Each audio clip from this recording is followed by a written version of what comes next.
मुंबई के एक पॉश इलाके में रहने वाले बुजुर्ग विश्वनाथ अपने इकलौते बेटे आर्यन को विदा कर रहे थे। आर्यन को लंदन में एक मल्टीनेशनल कंपनी में बड़ी नौकरी मिली थी।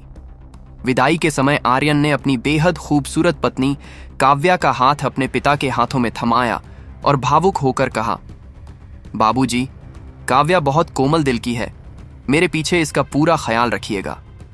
विश्वनाथ ने मुस्कुराते हुए आर्यन के कंधे पर हाथ रखा और बोले, बेटा, तू बेफिक्र होकर जा, अब से काव्या मेरी बहू नहीं, मेरी बेटी है। आर्यन अपनी पत्नी को गले लगाकर एयरपोर्ट की तरफ निकल गया, लेकिन घर के भीतर एक अलग ही खेल शुरू होने वाला था। काव्या, जो ऊपर से जितनी शांत और शालीन दिखती थी, उसके मन में विश्वनाथ की अकूत संपत्ति को हथियाने का लालच उबल रहा था। आर्यन के जाते ही काव्या के पहनावे और बर्ताव में जमीन आसमान का अंतर आ गया। वह अक्सर जानबूझकर छोटे स्लीवलेस टॉप और पारदर्शी दुपट्टे पहनकर विश्वनाथ के इर्द गिर्द घूमने लगी।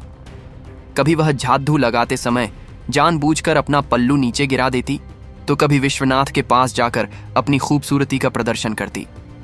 एक शाम जब बगीचे में गन्ने के पास टहलते हुए विश्वनाथ अकेले बैठे थे, काव्या वहां आई और उनके बेहद करीब बैठकर बोली, बाबूजी, आप इस उम्र में कितने अकेले पड़ी DDH गए हैं, मुझे लगता है आपको दोबारा घर बसा लेना चाहिए।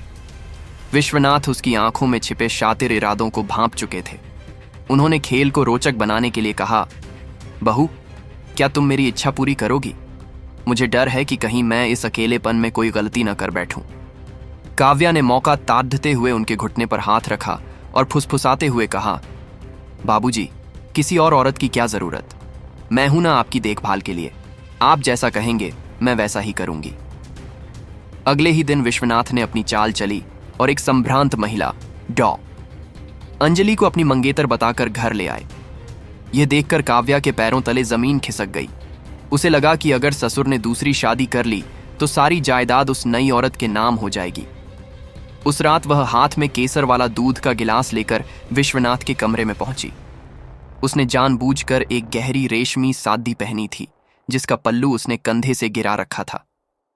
वह विश्वनाथ के करीब जाकर उनके सिर की मालिश करने लगी और मदहोश कर देने वाली आवाज में बोली, बाबूजी, जब तक मैं इस घर में हूं, आपको किसी दूसरी औरत की जरूरत नहीं पड़ेगी। विश्वनाथ ने उसे फंसाने के लिए हामी भर दी, लेकिन काव्या ने अब सबसे खतरनाक दांव खेला। अगली सुबह वह घर में जोर जोर से चीखने और रोने लगी। उसने अपने बाल बिखेर लिए और सादी फाड़ दी। जब विश्वनाथ कमरे में आए तो वह चिल्लाकर बोली, आपने रात को मेरी इज्जत लूटी है, मैं अब दुनिया को क्या मुंह दिखाऊंगी, मैं आपके बच्चे की मां बनने वाली हूं। उसी वक्त आर्यन सरप्राइज देने के लिए घर वापस आया।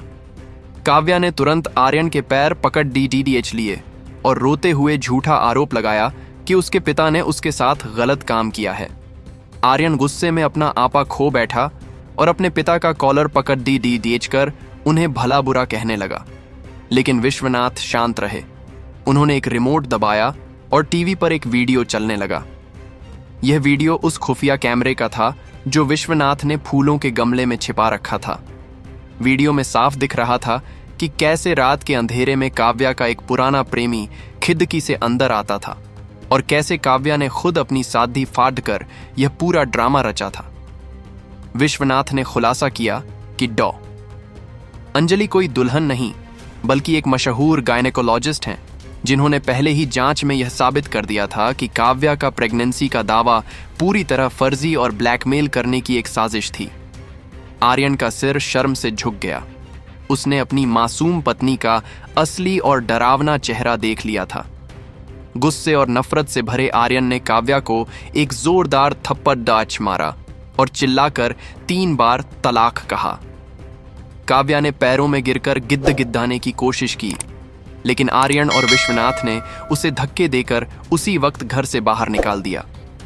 आर्यन ने अपने पिता के पैरों में गिरकर अपनी गलती की माफी मांगी। विश्वनाथ ने उसे गले लगाते हुए कहा, बेटा, कभी कभी सत्य को परखने के लिए कड़ी वे घूंट पीने पर देते हैं। घर की फिजा अब साफ हो चुकी थी और फरेब का वह काला साया हमेशा के लिए जा चुका था। अगर आपको यह कहानी पसंद आई हो तो हमारे चैनल स्टोरी टॉक्स 80 को सब्सक्राइब करें और इस वीडियो को लाइक और शेयर जरूर करें। आपकी प्रतिक्रिया हमारे लिए अनमोल है। देखते रहिए स्टोरी टॉक्स 80 ऐसी ही और रोमांचक कहानियों के लिए।